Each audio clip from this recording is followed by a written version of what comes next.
Assalamualaikum warahmatullahi wabarakatuh. Apa kabar teman-teman semua?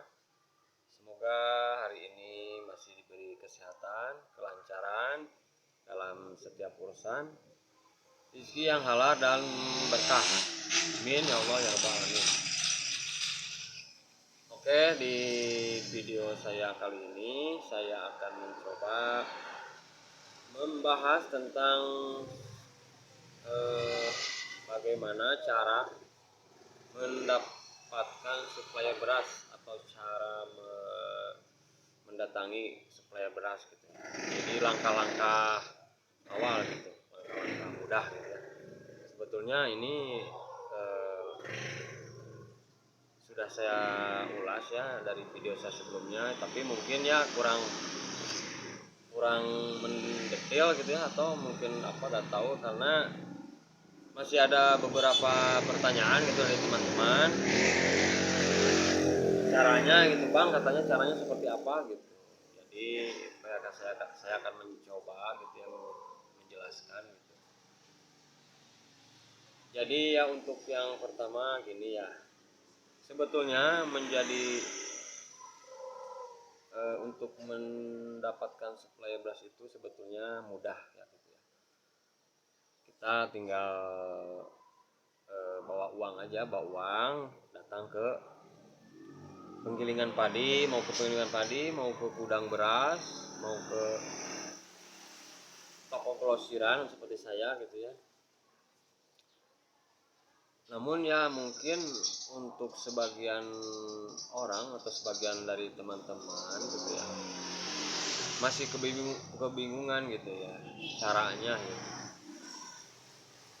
Jadi memang yang harus diperhatikan itu untuk pengusaha pemula gitu yang mau merintis usaha jual beras, sebetulnya kita itu harus mengetahui dulu jenis-jenis beras yang akan dipasarkan atau yang paling banyak peminatnya gitu ya, paling laku di pasaran. Serta juga kita harus mengetahui harga beli kita di pasaran itu berapa gitu ya.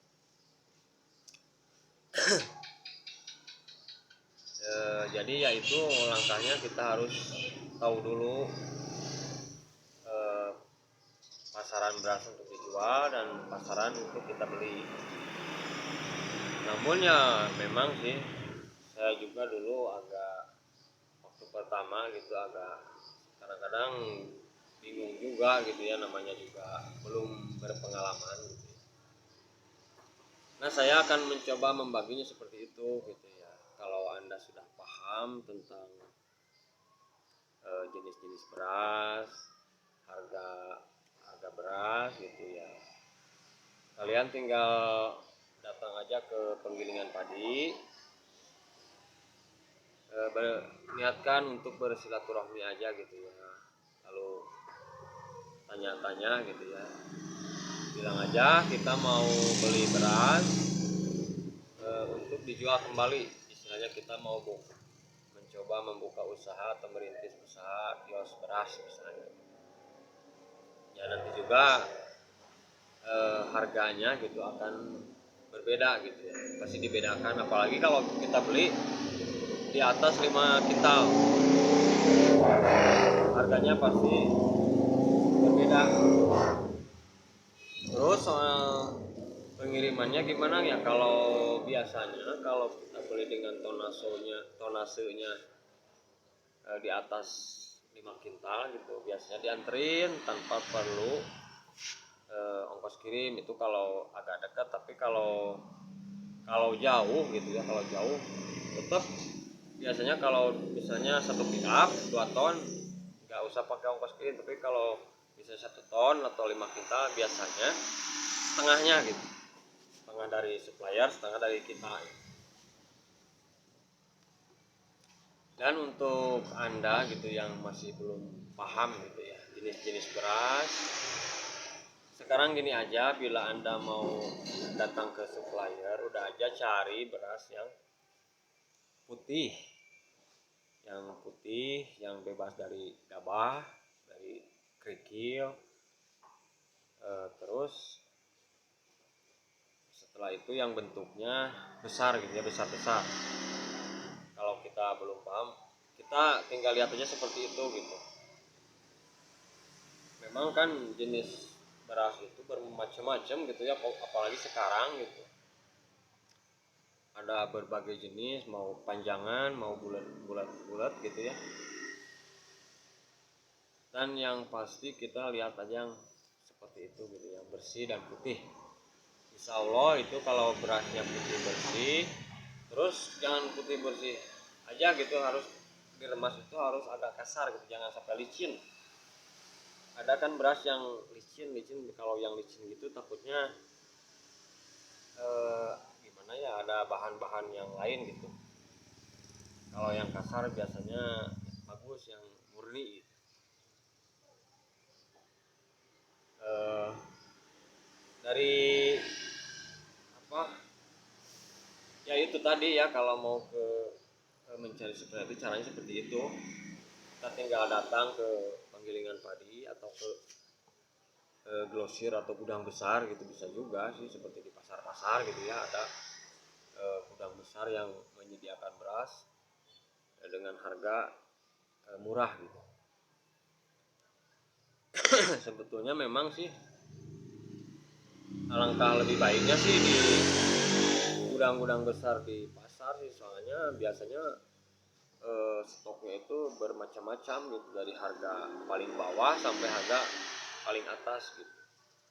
Kalau di penggilingan, kalau apalagi penggilingan padinya yang masih kecil, yang kecil gitu ya, kadang-kadang terbatas gitu, kadang-kadang ada, kadang-kadang nggak ada gitu. Jadi ya, selain dari tekstur juga ya, kita cari supplier itu yang amanah, jujur, dan mampu menyediakan stok beras yang secara konsisten gitu. Jadi kalau misalnya jualan kita udah rame, terus udah banyak pelanggan, terus misalnya pas kita pesen nggak ada, nah itu bisa berpengaruh juga gitu ya sama usaha kita gitu.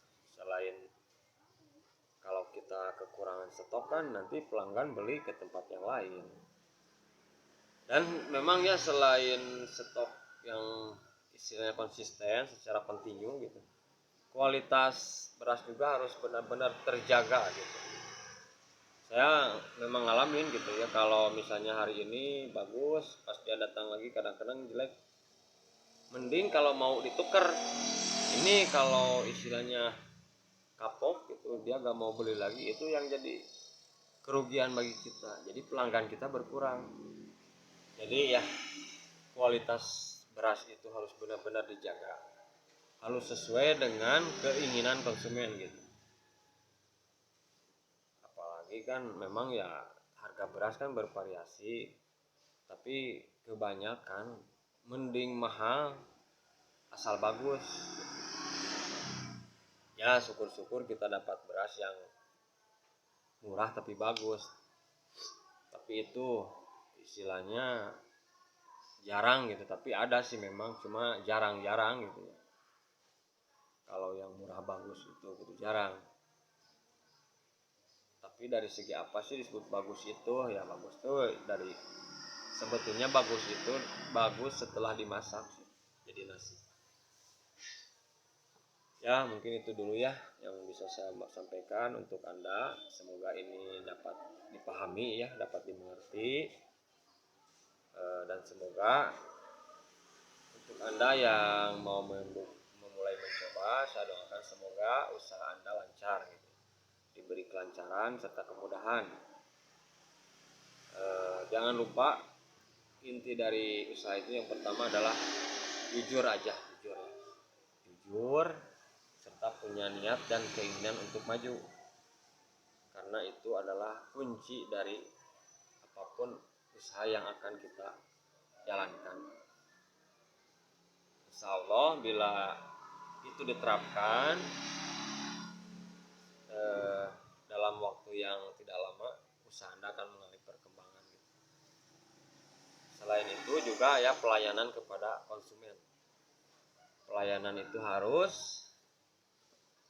kita itu harus murah senyum gitu ya. Senyum itu kan ibadah gitu. kita harus mengerti apa keinginan konsumen. Oke, itu dulu yang bisa saya sampaikan. Kurang lebihnya saya mohon maaf. Assalamualaikum warahmatullahi wabarakatuh.